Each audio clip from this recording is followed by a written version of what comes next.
चले तो पांव की बेड़ियां, हाथ की हथकड़ियां खुल गईं, पहरेदार सो गए, जेल के ताला खुल गए।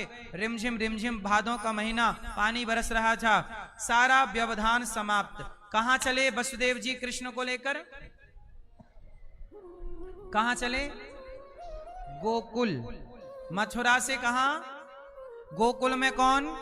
यशोदा मैया। अच्छा, यशोदा मैया के भी उसी समय एक बच्चा हुआ। बता, वो लड़का था कि लड़की थी? यशोदा मैया के घर क्या हुआ? लड़की। और देवकी के यहां लड़का। तो कन्हैया को लेकर के यशोदा के पास रखा वसुदेव जी ने, और वो जो लड़की थी बेटी देवकी मां की, वो कन्या को वसुदेव जी ने टोकनी में रखी और ले आए। और जब वो कन्या रोई तो पता लगा ये किसकी छोरी यहां वहां दौड़ रही है। भाई, इसके माँ बाप हैं? कहां हैं? ये इस तरफ इसके माँ बाप हैं कि इस तरफ है, पता नहीं चल रहा है। पकड़म पाई खेल रही है अकेली अकेली। कहां इसके माँ बाप? लापरवाह माँ बाप।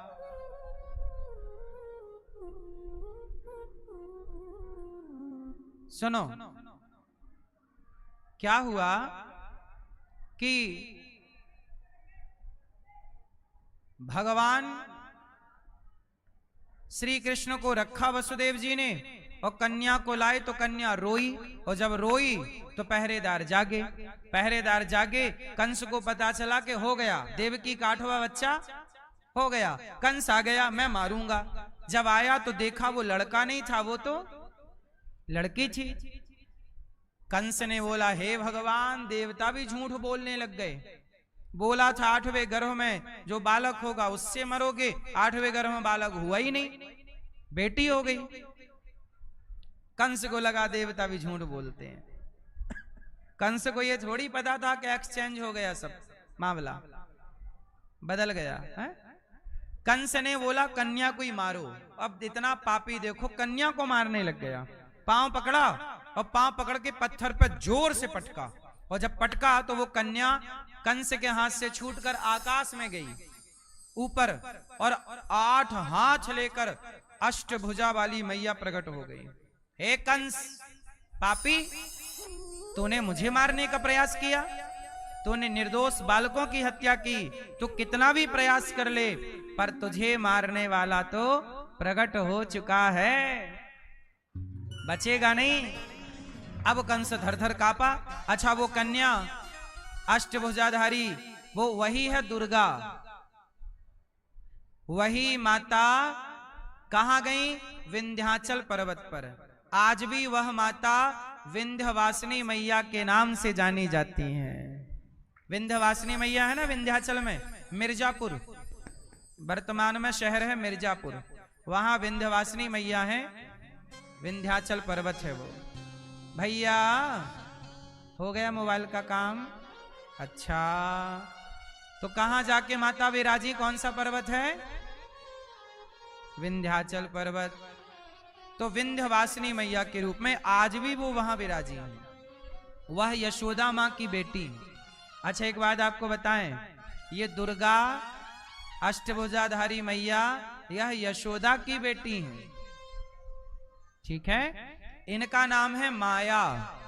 भगवान ने अपनी माया को आज्ञा दी कि मैं आ रहा हूं, तो आप यशोदा के घर प्रकट हो जाओ, फिर मैं वहां जाऊंगा, आप यहां जाना। ये पूरी प्लानिंग थी भगवान की, और भगवान ने ऐसा ही किया, और वो चली गई। कंस डर गया।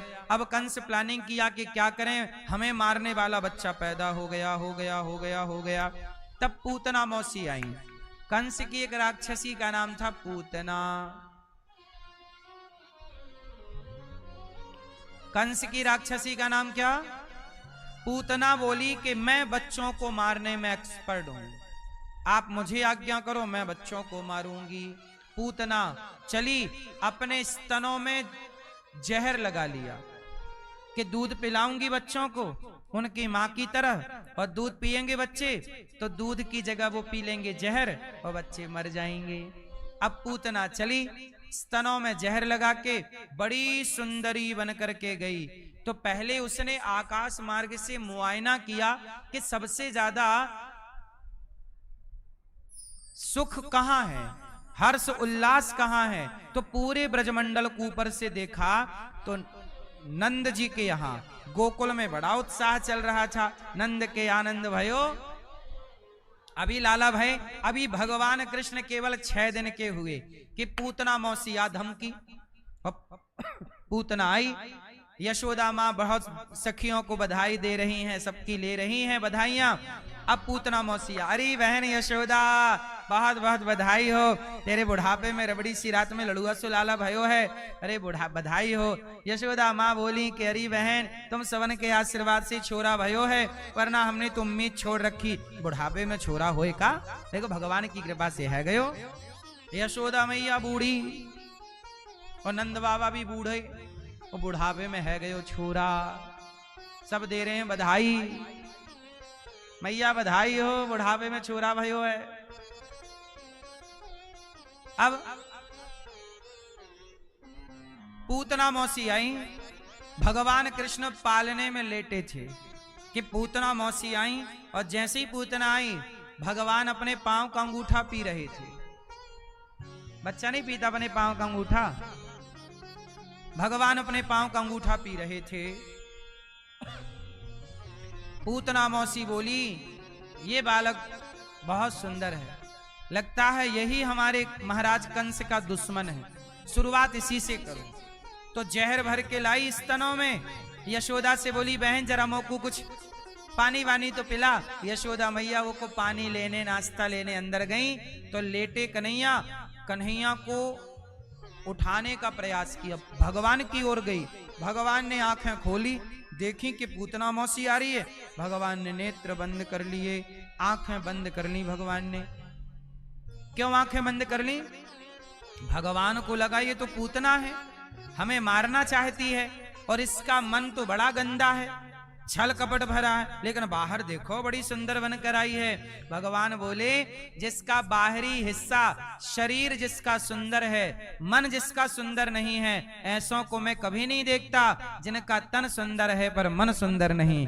भगवान सदा उन्हें देखते हैं जिनका तन कैसा भी हो। आपका तन गंदा है चलेगा, काले हो चलेगा, आपके शरीर में दाग धब्बे हैं चलेगा, आप ठिनके लंबे हो चलेगा, जैसे हो सब चलेगा, पर आपका तन कैसा है मायने नहीं, मन कैसा है। भगवान तन की सुंदरता नहीं देखते, वो मन की सुंदरता।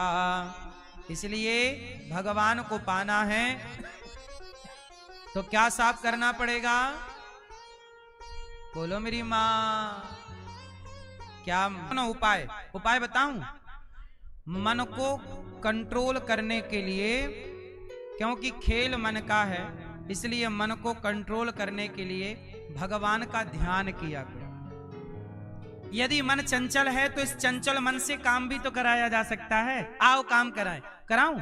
मैं आपको 2 मिनट का ध्यान करा दूं, सही जगह मन लगा दूं आपका, कहो तो लगवा दूं। चलो मैं आपको कराता हूं ध्यान।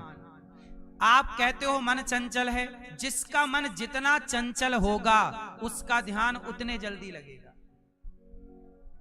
इसलिए चंचल है, कहते ना दूध फट जाए तो घबराना नहीं चाहिए। दूध फटने से घबराते वही हैं जिनको पनीर बनाना नहीं आता, क्योंकि पनीर बना लोगे तो उसकी कीमत निकल जाएगी।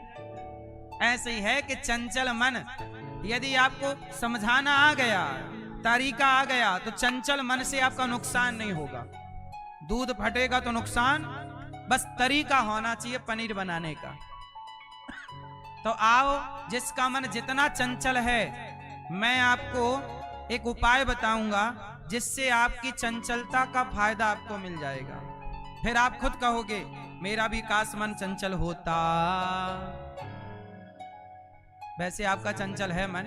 आओ, जैसे मैं अपने मन को कहां लगा के रखता हूं, देखो मन को थोड़ा डांटा करो।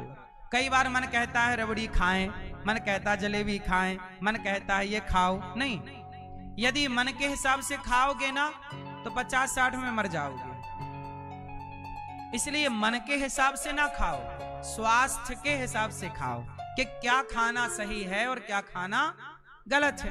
कई बार मन कहता है, डॉक्टर ने बोला शुगर है आपको चाय नहीं पीनी, मीठा नहीं खाना, लेकिन मन कहता नहीं नहीं दीपावली है थोड़ा रबड़ी खा लेते हैं। मन नहीं माना, रबड़ी खा ली, शुगर पार हो गई लिमिट से, और लो ये पार हुई तो क्या हुआ, हो गए टैं। किसने मार दिया? मन की चंचलता ने। अरे कंट्रोल, ये मन के हिसाब से चलोगे तो रबड़ी खवा खवा के मार डालेगा, जबकि डॉक्टर ने मना किया है ये मत खाओ। कई बार आपको परहेज करना पड़ता है, क्योंकि परहेज ही दवाई है, परहेज ही दवा है। यदि परहेज नहीं किया तो बीमारी कई गुना बढ़ेगी। इसलिए मन को कहो क्या देखें। अब जैसे एक छोटी सी एग्जाम्पल के साथ मैं आपसे बात करूं। एक साधु थे, संत जा रहे थे मस्ती से, सवेरा सवेरा संत नहा धो करके पूजा पाठ किए, अपना भजन किए। 10 बज गए सवेरे के। उन्हें लगी भूख, तो वो अपने जंगल से गांव की ओर बढ़े कि चलो गांव में कुछ मिलेगा खाने पीने। वो साधु थे, आज यहां कल वहां, आज इस गांव कल उस गांव, रमण करते थे, भ्रमण करते रहते थे। अब उन्हें लगी भूख, और वहां पे एक आदमी जलेबी बना रहा था। अब ये संत खड़े, जलेबी बन रही है, आहा बड़ा गरम गरम जलेबी, लेकिन साधु के पास पैसा नहीं था। साधु जी गए, भैया राम राम। वो आदमी समझ गया बाबा है, जलेबी मांगेगा। उसने राम राम नहीं, अरे भैया भूख लगी है, थोड़ी जलेबी मिलेगी। जलेबी, डंडा लेके दौड़ा। बड़ा दुष्ट आदमी था। साधु जलेबी मांग रहा है, वो डंडा लेके दौड़ रहा, आना मत। अच्छा ठीक है ठीक है। अब थोड़ी देर के लिए क्या हुआ, वो जलेबी बनाता बनाता ना उसकी पत्नी ने आवाज लगाई, अरे सुनते हो। वो जलेबी छोड़ के अंदर चला गया। साधु जी बोले ये बढ़िया है, भूख तो लगी है, ये भी अंदर गया। गए साधु जी, 3-4 जलेबी उठाई और कर कर खाई। और जब खाई तब तक वो वापस आया। जब वापस आया तो उसने देखा बाबा जी जलेबी खा